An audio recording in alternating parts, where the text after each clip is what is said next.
Dunia lah canggih gini Pak. Langsung maghrib apa pulang, ya toh? Buka YouTube, dengar ceramah di YouTube tuh. Banyak yang kehilangan.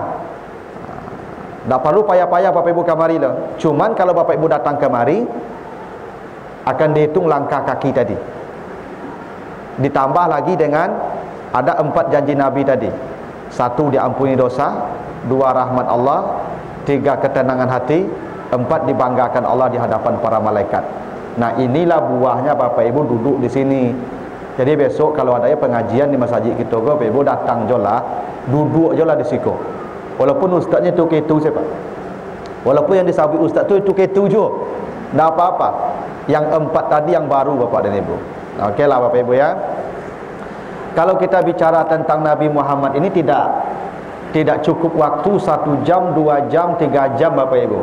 Terlalu panjang yang akan kita bahas.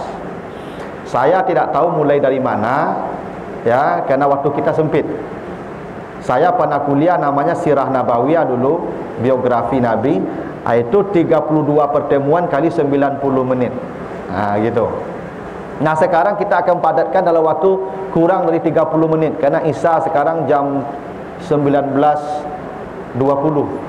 Iya, kurang lebih ya. Berarti kan 30 menit saja kurang lebih Pak Ibu. Tidak apa-apa. Ya. Kita akan mulai dari surat Al-Qalam ayat yang keempat ya, ayat yang ketiga dan keempat.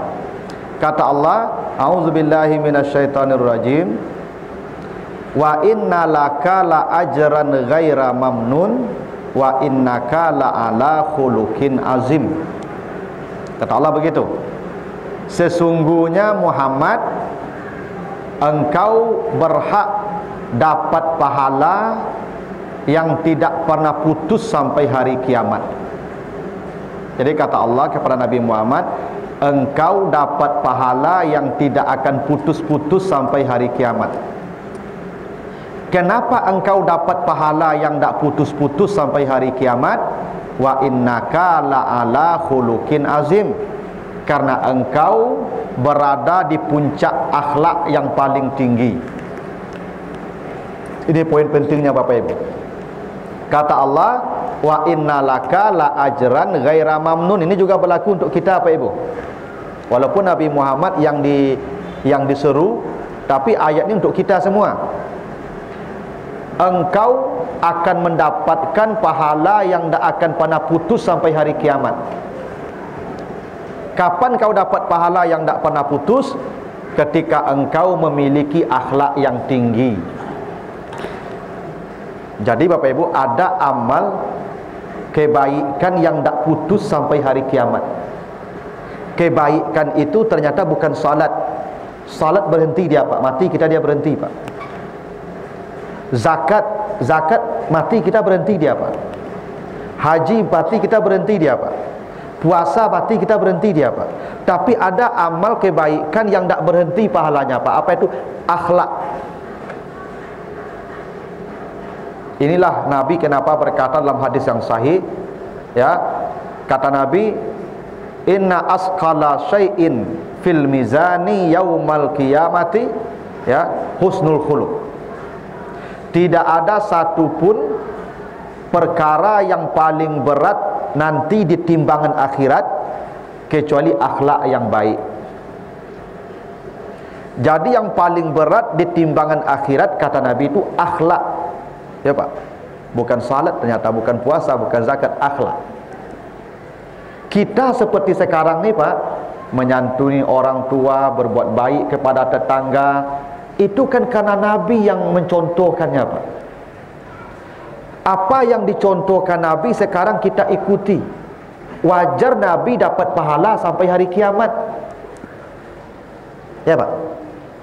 Kalau kita hidup menebarkan banyak kebaikan, lalu kita menjadi contoh bagi orang yang setelah kita, orang yang berikutnya mencontoh lagi orang itu.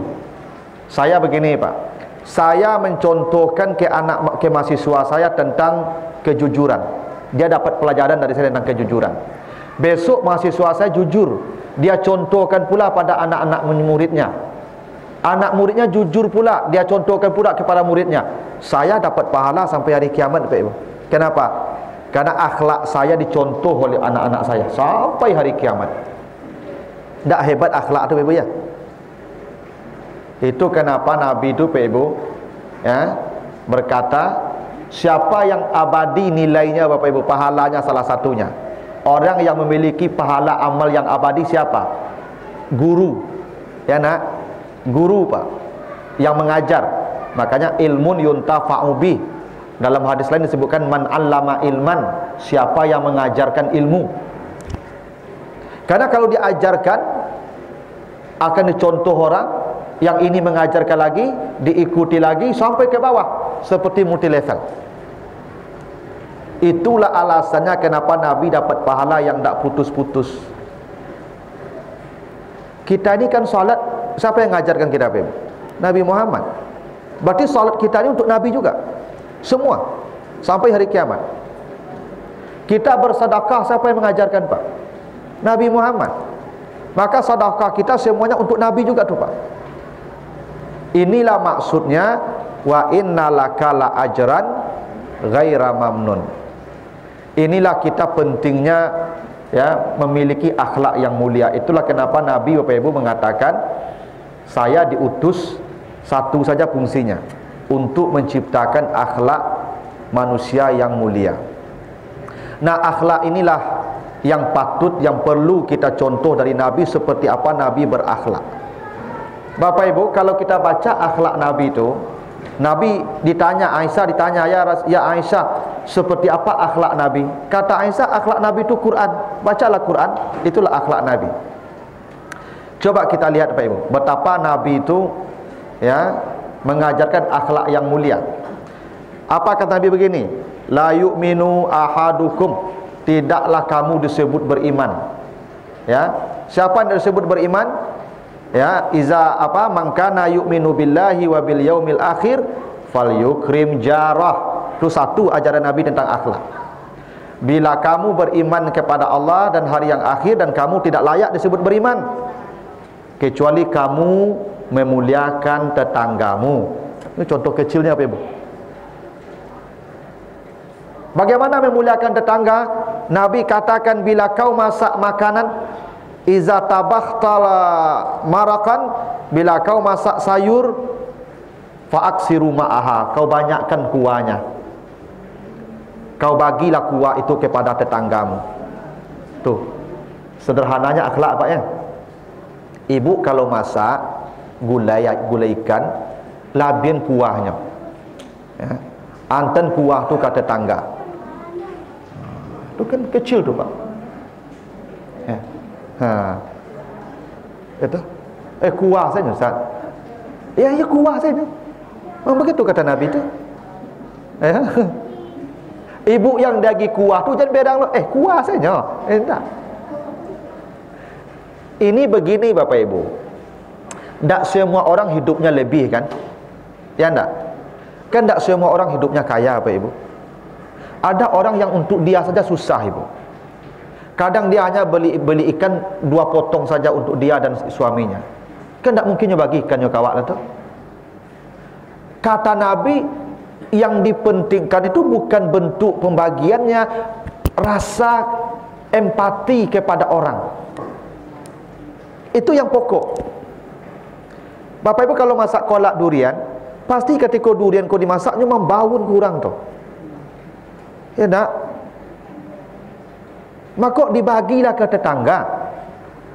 Kan kecil tu, Pak. Bagi kuahnya.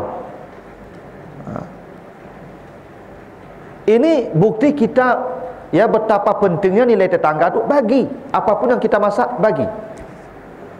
Dan kata Nabi lagi kepada tetangganya, kalau kamu diberi tetanggamu, fakafi'u, engkau balas pula pemberiannya. Dah indah, Bapak Ibu, tu akhlak tu. Bapak Ibu kalau dihantar de orang kuah gulai, beko jangan piring kosong dibalikan, isi jariang, patai, taruang, isi. Pijang kuah lo dibalikan, tadi kuah balik lo kuah balik, jangan. balas pemberiannya. Kadang-kadang dia ibu kau lampik piriang rumah ada juga balik leh. Ya tak. Lampik piriang kosongnya pulang sadonya. Enak. Bapak Ibu, setiap pemberian yang diterima itu, kata Nabi, fakafi'u, balas pemberiannya dengan yang setara, kalau tidak lebih baik. Kalau tidak bisa memberi, kata Nabi, fadu'ulah, doakan dia. Pak, ibu, ambo piriang ibu lah 3 di rumah ambo. Lambo tunggu-tunggu berhari kamu agen, ndak you ado tibu dengan dia agen ke ibu lah. Ambo ingin lo berbagi jo ibu.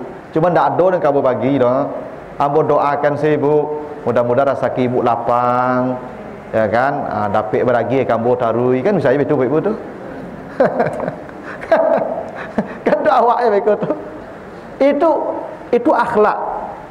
Kan sederhana akhlak tu ibu ya.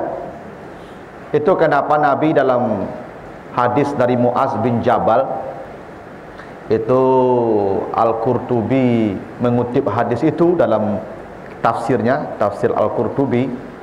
Bapak Ibu baca nanti tafsiran surat An-Naba ayat 18.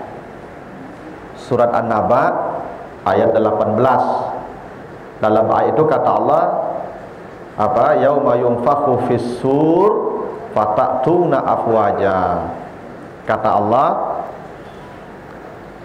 besok ketika ditiup sangkakala yang kedua, semua manusia dibangkitkan Allah dan dibagi ke dalam kelompok-kelompok. Jadi kita ni nanti Bapak Ibu akan dibagi Allah ke dalam kelompok-kelompok. Ya. Kata Nabi, umatku akan dibagi kepada 10 kelompok yang dipisah dari kelompok besar yang akan masuk surga. Ada 10 kelompok lain yang berbeda kelompoknya. Dan kata Nabi, wabaddala suwarahum, Allah akan mengganti wujud mereka, bentuk mereka diganti oleh Allah. Dari 10 kelompok ini kata Nabi, akan ada 1 kelompok dari umatku dibangkitkan di hari kiamat dalam keadaan muqatta'atul aidi wal arjuli, dalam keadaan terputus tangan dan leher dan kakinya. Jadi ada orang di padang mahsyar itu nanti Ibu, kita di padang mahsyar itu Bapak dan Ibu nanti kata Nabi akan berdiri 50.000 tahun Pak. Begitu dalam hadis Abu Ya'la, Nabi menjelaskan yauma yaqumun nasu li rabbil alamin bimiqdari nisfi yaum wa huwa khamsuna alfasana. Di padang mahsyar itu manusia akan berdiri selama 50.000 tahun dalam panas yang tidak bisa dibayangkan. Karena matahari kata Nabi tudna syamsu ya ilal abdi qadramil, matahari didekatkan ke kepala manusia seukuran tongkat celak mata. Itulah jarak matahari dengan kepala. 50.000 tahun Pak. Tidak ada tempat berteduh, tidak ada tempat istirahat. Tapi kata Nabi, ada umatku dalam suasana yang begitu payahnya dibangkitkan dalam keadaan tanpa tangan, tanpa kaki. Siapa mereka kata Nabi? Allazina yu'zunal jiran, orang yang ketika di dunia tetangganya selalu merasa tersakiti oleh perbuatannya.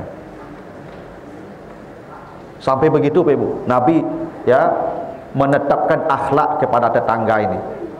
Kalau ada orang ketika di dunia tetangganya selalu tersakiti, maka besok hari kiamat dia akan dibangkitkan dalam bentuk yang ya, yang tanpa kaki, tanpa tangan, dan itu 50.000 tahun berguling-guling saja dalam suasana yang mencekam.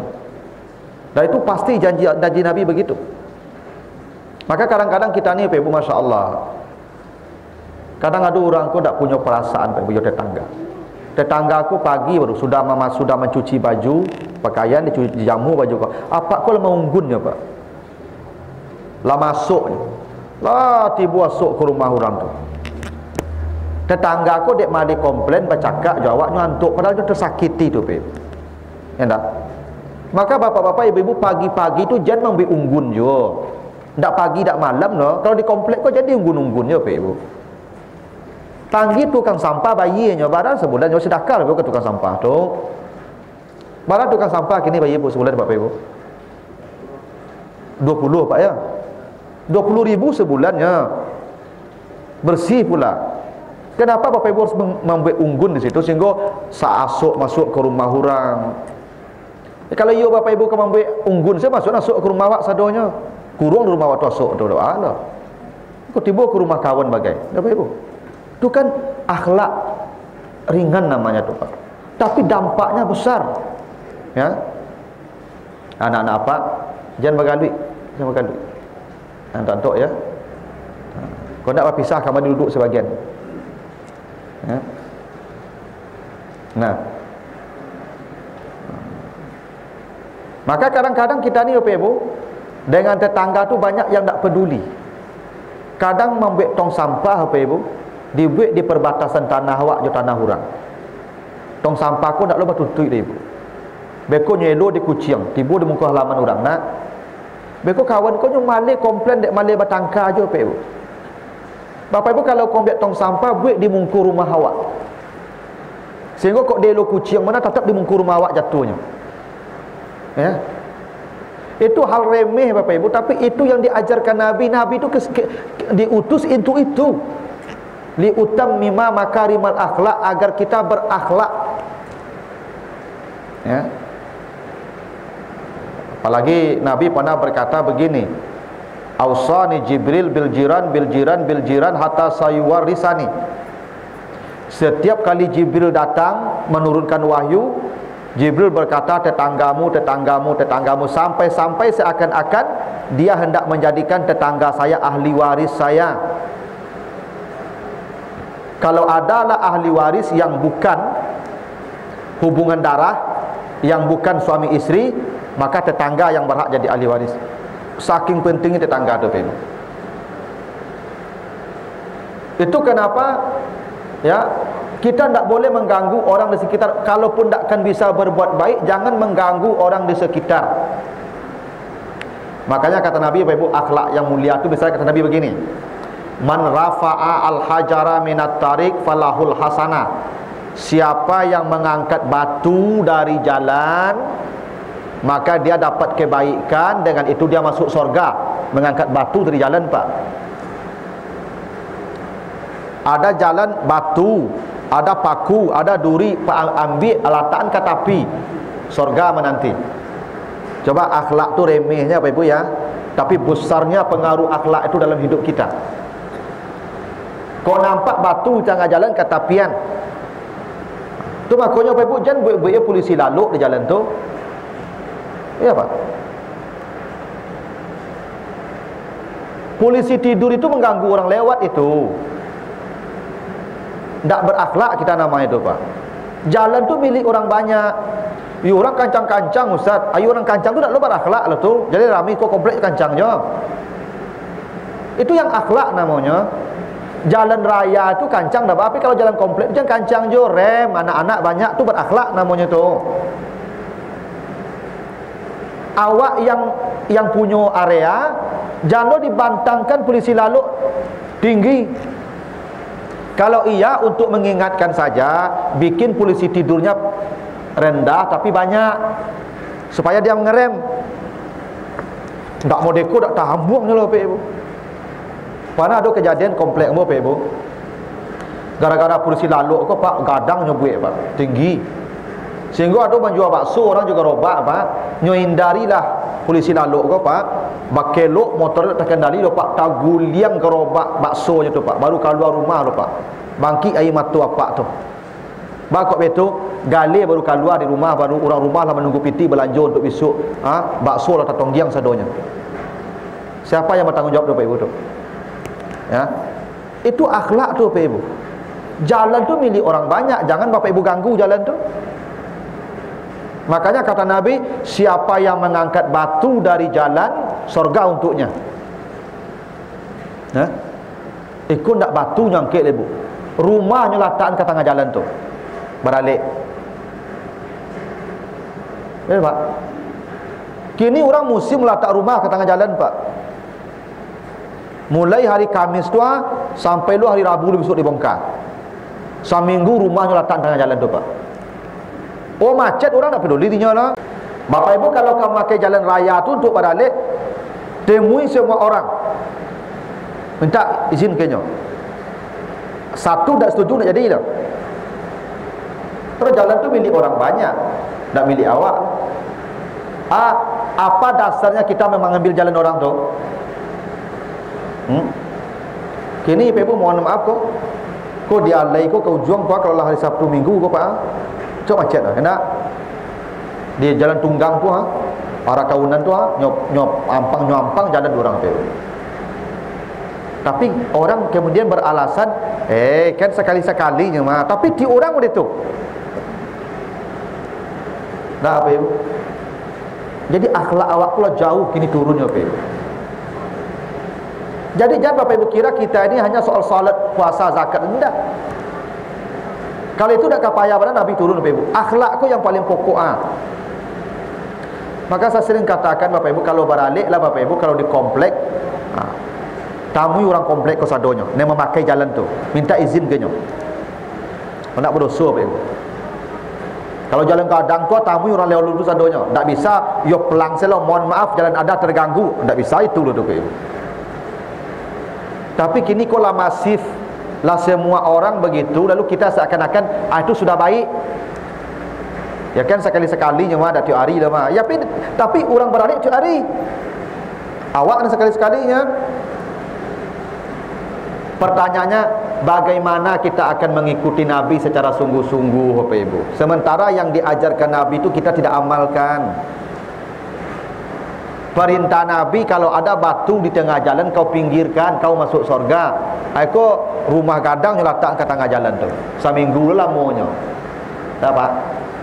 Baca rumah ubahnya tu Pak.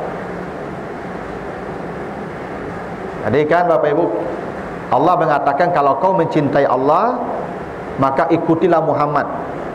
Allah pasti mencintaimu dan mengampuni semua dosamu. In kuntum tuhibbunallah fattabi'uni yuhibbukumullah wa yaghfir lakum dzunubakum. Ya. Anak-anak apa? Anak-anak apa? Siko duduk ah. Siko duduk. Siko di muka duduk. Siko. Di muka. Udah. Berdua saya pindahnya, berdua tidak di situ. Awak sedang dekat pintu. Dah. Dari tadi bagai duit saya. Sini.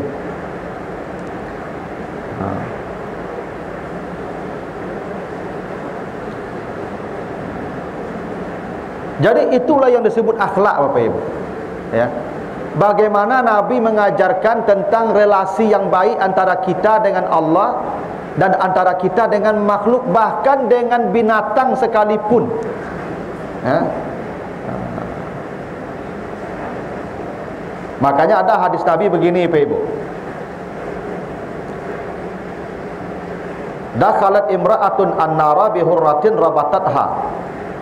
Seorang perempuan akan masuk neraka karena mengurung kucing sampai kelaparan. Itu hadis sahih itu Pak. Coba bayangkan Bapak Ibu, tingginya akhlak diajarkan kepada kita ini. Seorang masuk neraka karena mengurung kucing sampai kelaparan. Kalau kita kan kucing hewan, tapi kalau bapak kurung, ibu kurung dia sampai kelaparan, dia itu neraka menanti itu. Kan jangan bapak kira aman kita salat saja Pak. Itu maka sering saya katakan tuh Pak, bapak-bapak kalau ada yang hobi memelihara burung, lebih baik bapak lepaskan saja, daripada nanti bapak bermasalah di akhirat. Sebab semua hak-haknya harus bapak tunaikan kalau bapak kurung burung itu. Ya. Hak pertama, bikinkan kandangnya sebesar masjid nih Pak. Bapak pernah kebun binatang Bukit Tinggi kan? Sagada kandang burung tu Pak. Kadang nak bikinkan pohon Pak, tanam pohon Pak, supaya tabang-tabang melompat-lompet dari pohon ke pohon. Itu haknya tu Pak. Bikinkan kolam mandinya Pak. Di kebun binatang kan situ Pak. Nyo mandi berenang tu Pak. Dapat tembak-tembak semprot ketik je lah. Carikan pasangannya Pak, betinonya Pak. Jangan sampai mendudasnya surang situ Pak. Ya. Itu haknya tu Pak. Kalau apa tak memenuhi itu, nanti apa takkan masuk surga tu, walaupun dapat sujud. Kenapa? Bapa tak berakhlak. Tak hebat akhlak tu Pak Ibu tu. Sabana tinggi dia akhlak tu Pak Ibu. Makanya kata Nabi, salah satu orang yang tak masuk surga dari yang 4, ya. Jadi kata Nabi, ada 4 manusia yang tak akan masuk surga, la yadkhulul jannah. Ada 4 orang yang tak akan masuk surga. Salah satu di antara yang 4 tu, wala sayyi'ul malakah, seseorang yang buruk perlakuannya kepada orang yang ditanggungnya. Kalau ada orang menanggung sesuatu, dia tidak menunaikan hak yang ditanggungnya itu, tak akan masuk surga kata Nabi. Guru kalau tak bertanggung jawab ke murid-muridnya, tak akan masuk surga. Ada guru ni Pak, sadang maja nyopai sembahyang duha. Guru yang pergi solat duha tu meninggalkan murid di kelas, tak akan masuk surga tu Pak. Walaupun dia pergi beribadah. Kenapa? Dia buruk tanggung jawabnya kepada orang yang ditanggungnya. Jadi Bapak Ibu kalau jadi guru, ketika maja tu jangan sembahyang duha aja. Ya. Tak bertanggung jawab nama itu. Suami yang selalu marah ke isteri, satu ibu asal minta belanja yang serenge tadi, minta belanja yang serenge tadi. Lain dia pergi piti tapi bongkonya sas, itu tak akan masuk surga tu Pak. Kenapa? Dia buruk tanggung jawabnya. Makanya suami yang kikir, nanti kata Allah diazab, disetrika badannya dengan harta yang dijadikan besi. Di Bapak Ibu kalau baca nanti At-Taubah 34-35, orang yang kikir itu nanti kata Nabi, kata Allah, dikumpulkan uangnya semua diganti dengan besi, lalu dibakar dalam neraka jahanam, disetrikakan ke badannya semua. Karena itu orang yang buruk tanggung jawab. Kadang ada apa-apa tu Pak, ya, untuk beli rokoknya babungkui-bungkui sehari, beli susu anak saya Pak 50.000 seminggu nya serenge taruh saya. Tak akan masuk surga tu Pak. Tak berakhlak, buruk tanggung jawabnya. Ya. Ibu yang tak bertanggung jawab ke suami juga tak akan masuk surga. Kerana ibu tak berakhlak namanya. Ibu tak boleh ke mana-mana kalau tak ada izin suami. Kalau ibu langgar itu ibu tak berakhlak, tak akan masuk surga ibu. Itu maka ibu kalau pergi ke pasar minta izin mengecek, ya, pergi ke masjid mengecek minta izin, puasa minta izin, begitu nak? Bersedekah minta izin, kan begitu Pak? Kan itu aturan itu.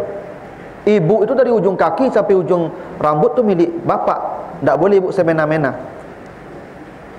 Kalau ada istri yang semena-mena, bahkan lama saya menyuruh-nyuruh apa, tak akan masuk surga. Mana ada apa ibu-ibuku suka menyuruh-nyuruh apa? Pak angkat kau Pak, Pak angkat kau Pak, Pak kau lagi cik. Banyak mana perintah beku cik-cik lah cepat. Jangan jawab je cik. Kalau ada ibu-ibu model tu, ibu yang model tu akan masuk surga. Akhlak nak ada tu. Ya Pak. Jadi persoalan kita ni bukan pada ibadah Bapak Ibu, tapi pada akhlak kita. Kadang-kadang dia ibu-ibu kau, Pak Ibu, kau lah bakar rajonya Pak, kau lah punya penghasilan Pak, itu suami kau rendah sini dari dia Pak. Sepertinya lah berkuasa Pak. Kalau mak saya menyuruh-nyuruh Pak, minta izin tak le Pak.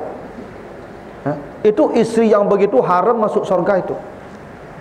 Kenapa? Karena Allah memilih suami sebagai kepala pemimpin, tak bisa seenaknya menyuruh-nyuruh suami. Makanya kata Nabi begini, ayyumra'atin talabat min zawjiha talaqaha faharamun 'alaiha raihatul jannah. Perempuan manapun yang minta cerai pada suaminya, minta cerai dia pada suaminya, haram mencium aroma surga.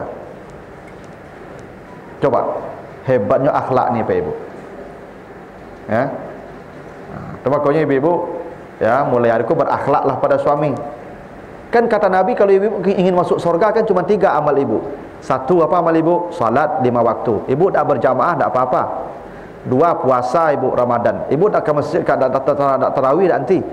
Tapi wa ata'at zaujah tapi dia patuh pada suaminya. Dia berakhlak pada suaminya. Yang ketiga tu yang membuat dia masuk surga. Apa kata Nabi? Ayyumra'atin matat wa zawjuha radin dakhalat al-jannah.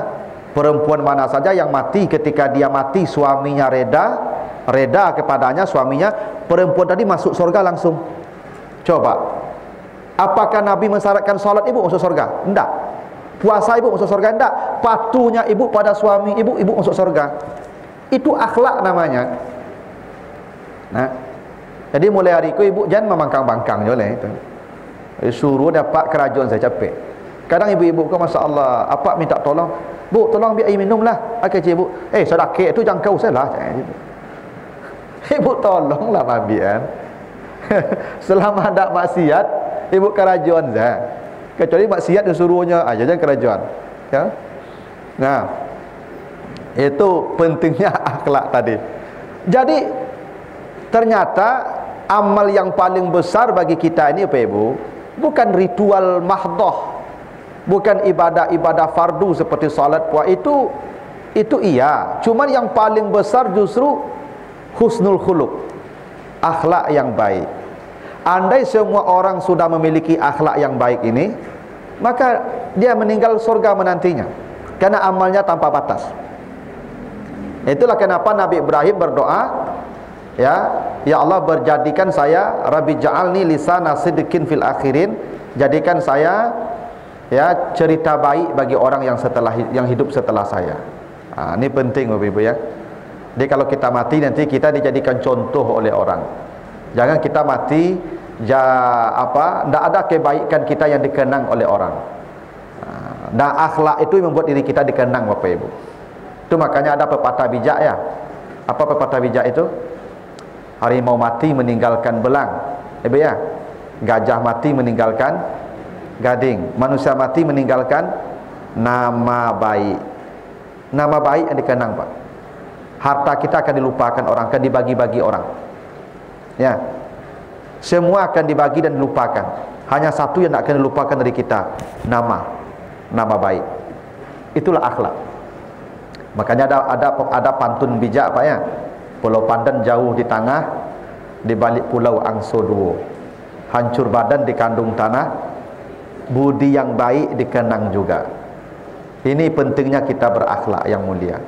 Nah, inilah misi pokok Nabi diutus kepada kita. Makanya Bapak Ibu, kita dengan tetangga, kita dengan suami, kita dengan istri, kita dengan lingkungan, itu yang perlu dijaga. Baiklah Bapak Ibu, kalau ada pertanyaan saya persilakan. Silakan Ibu.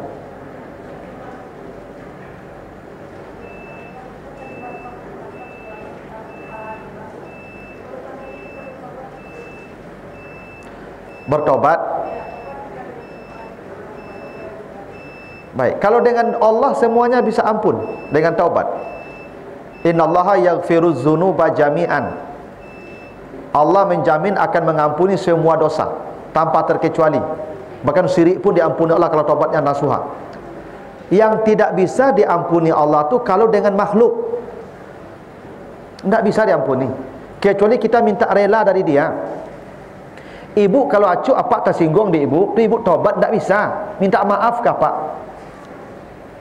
Itu kenapa Nabi berkata, perempuan mana saja yang tidur di malam hari, ketika dia tidur suaminya marah, jengkel kepadanya, dia tidur perempuan tadi, maka perempuan tadi dikutuk, dilaknat malaikat sampai pagi. Tak bisa ibu beristighfar menjalan laluk tu loh. Cari bantu apa dulu. Kalau leh senyum apa tu, lain mana laluk leh. Tapi kalau berang bantuannya harus minta maaf malam tu. Jangan ibu tunggu besok pagi, ibu dilaknat malaikat sampai pagi. Tidak bisa Allah ampuni kalau dengan makhluk. Maka dengan tetangga minta maaf. Dengan anak ibu-ibu kalau dulu sibuk, anak-anak tidak disusukan 2 tahun, nanti dituntut di akhirat. Karena ibu tidak memenuhi hak anak. Karena kata Allah, wal walidatu yurdi'na auladahunna haulaini kamilaini. Wanita, ibu, istri wajib menyusukan anaknya yang dilahirkannya 2 tahun penuh. Wajib hukumnya. Ibu sibuk kerajo dulu, anak bertinggan saya susu Jawi. Ya. Besok ibu tuntut di akhirat tu. Percayalah kamu. Karena ibu nak berakhlak. Kanak. Ya. Ku baca role ustaz wala kini ku ada kadang-kadang. Panggilnya. Tu namanya baunya. Ya dulu Amar dek sibuk mencari piti ya, belanja kalian dulu ya. Apa kalian pergi ke rajunya pemalai ya. Ya. Sehingga tidak menyusun kalian ambo 2 tahun ya. Tolong lagi kerelaan aja tuntut Amar di akhirat saya. Ndak macnya. Aman ibu tu. Ndak dituntut besok tu. Saya oleh. Ndak ada satu pun hak makhluk yang kita rugikan kecuali kita bayar di akhirat. Itu makanya kata Nabi, ada orang yang bangkrut di akhirat. Atadruna manil muflis? Tahukah kamu orang yang bangkrut, kata Nabi? Orang yang bangkrut itu bukan orang nak punya uang, bukan orang nak punya barang, dak. Mayati yaumal qiyamati bi salatin wa zakatin wa hajjin. Orang yang datang yang bawa amal yang banyak, doa apanya, hajinya, umrahnya, sedekahnya, puasanya, salatnya, hebat. Apa masalahnya? Satamahaza, lidahnya sering menyakiti orang. Wadarabahaza, tangannya sering memukul orang, menyakiti orang. Wa akala mahaza, harta orang dia ambil. Maka semua kebaikannya diberikan pada orang itu. Bila habis, dosa orang diberikan kepadanya, dia dilempar ke neraka. Itu orang yang bangkrut, kata Nabi. Itu bukti yang dengan makhluk tidak akan ada pengampunan. Di akhirat kita akan saling bertuntutan nanti. Nah, itu bahayanya akhlak ni, Pak Ibu. Itu makanya akhlak yang baik memuluskan orang ke surga. Akhlak yang buruk ini membuat manusia celaka di akhirat. Bisa-bisa dia jadi orang yang bangkrut. Kalau setiap hari Bapak Ibu menyakiti tetangga. Pernah ada Bapak Ibu kita di suatu tempat, ada orang tu curhat, tetangga aku Pak atuk rumahnya, tutun atuknya nyetembakan ke tembok tetangganya Pak. Lah lambuk tembok apa aku bertahun-tahun dan ditahan sedapat. Bara banyaknya amal apa tu kan agen kinyusut. Atau dosa apa yang tembok basah aku dia agen kiwang tu. Cayolah kamu Bapak Ibu. Ya, itu bukti akhlak ini adalah perkara yang sangat berat nanti di akhirat. Wajar Nabi berkata, tugas saya untuk akhlak yang mulia. Itu yang mudah-mudahan ini jadi pengingat kita. Ya, kita bincang tentang bagaimana Nabi mengajarkan akhlak. Ya, kita contohlah, kita ikutilah sesuai kemampuan kita masing-masing, tentu dengan cara yang maksimal. Jangan yang minimal diambil. Kalau tadi ibu diperintahkan bagi kuah ke tetangga, yang kuah saya taruh itu maksimal dia gisinya bagai ya Pak. Gitu. Baiklah Bapak Ibu ya, karena waktu Isa sudah datang. Silakan Pak. Kalau ada orang berutangnya banyak, dia sudah meninggal, saya mau mana? Dia akan bayar nanti di akhirat, kecuali Bapak lepaskan. Nanti kita nanti waktu dia meninggal harus bertemu dengan dia di mana? Dia yang mencari Bapak. Kalau Bapak aman, besok dia mencari Bapak untuk menyerahkan amal dia. Kecuali Bapak melepaskannya. Yang kedua adalah kita berutang Bapak. Saya meninggal. Jadi yang melunasi asuransi. Tapi apakah utang kalau lunas? Saya kira nanti atau di dunia. Enggak Pak, di dunia saja lunas, akhirat enggak. Siapa yang membayarkan hutang apa? Kan kata Nabi, alal yad ma akhazat, hutang dibayar oleh tangan yang menerima. Yang bayar hutang Pak asuransi itu piti sia tu. Piti orang nyambi banyak-banyak tu, kumpulan. Besok Pak bayi kurang banyak tu. Tu baca caranya Ustaz, bayar. Berapa sisa hutang bayar ke bank tu. Pak, ini sisa hutang ayah saya ni. Ini lah lunas Pak, enggak. Ambo tak lunas loh. Ambil bakar-bakar Pak Pailang. Jadi mau bayi. Itu caranya Pak. Kalau enggak nanti di akhirat bermasalah kita Pak. Enggak ada satu pun yang terkait dengan manusia kecuali akan bermasalah berat di akhirat. Itu makanya akhlak itu yang paling pokok. Ya, kalau dosa dengan Allah gampang mengampuninya Pak. Kalau ibadah-ibadah seperti salat puasa ini gampang mengerjakannya, tapi akhlak ini yang paling serius. Itu makanya dulu orang-orang saleh dulu takut membunuh samui, mereka takut Pak. Kalau tidak ada alasan. Kau inggok samui Pak nyambui saja. Kau inggok nyamuk nyambui saja. Nyo punya anak, punya istri, punya apa? Awak lu ninggok nyamuk kau lah bereket langsung. Padahal lewat saja sampai mencari apaknya bagai. Allah bereket Pak Ibu. Ya.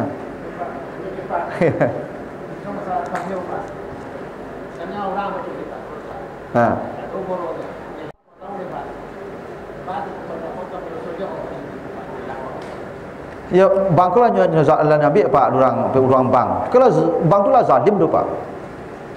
Pertama, cicilan orang hilang, DP orang hilang, rumah orang nyambil, kan zalim namanya pak. Apa bantu lu yang berbuat zalim? Ya pak Bali kan membantu bang berbuat zalim namanya tu. Dapat untung kadang bang kan. Tak usah pak Bali, pak calik saya lah pandai bang saya lah kau campak rumah tu, kau nyepangan, kau nyuni. Itu zalim namanya tu pak. Sama dialer tu kezaliman tu pak. Apa kalau pinjam auto kredit ke dialer, pertama DP. Kalau nak bayar dapat lai, DP hilang nak. Ansuran hilang, auto nyambil. Tak berlipat-lipat zalimnya tu. Apa dapat habis sedonya. Tu tolonglah balik auto orang tu. Tu menolong kezaliman tu wa ta'awanu 'alal ismi nama itu. Bertolong-tolong dalam dosa nama tu pak. Salah cadik salah orang bang tu punya pangar rumah itu. Itu. Inilah pentingnya akhlak Bapak Ibu ya. Dia sisi kecil saja kita perhatikan soal akhlak tadi. Ya, akhlak dengan tetangga itu yang paling pokok ya, dan akhlak kepada lingkungan kita. Itulah ya satu sisi dari kemuliaan akhlak yang dicontohkan dan diajarkan oleh Rasulullah. Begitu, mudah-mudahan ada manfaatnya, lebih kurang mohon maaf. Assalamualaikum warahmatullahi wabarakatuh.